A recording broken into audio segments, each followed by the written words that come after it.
নমস্কার, আপনারা দেখছেন সময় কলকাতা। সময় নিউজ নিয়ে রয়েছে আপনাদের সঙ্গে আমি প্রবীণ।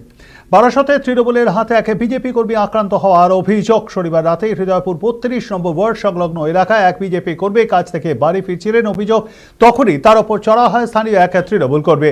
তার কাছ থেকে টাকার দাবি করেন তারা। ঘটনাস্থলে বেধড়ক মারধরও করা হয়। সেই ঘটনা পরে রবিবার সকালে ওই বিজেপি কর্মী বারাসত থানায় লিখিত অভিযোগ দায়ের করেছেন ওই ব্যক্তিদের বিরুদ্ধে। এর পাশাপাশি তিনি বলেন, দীর্ঘদিন ধরে বিজেপি করায় তার ওপর একাধিক হুমকি দিচ্ছিল স্থানীয় কিছু তৃণমূলের কর্মী সমর্থকরা। তার অভিযোগ, কেবলমাত্র রাজনৈতিক উদ্দেশ্য চরিতার্থ করতেই তার ওপর নেমে আসে এই আক্রমণ।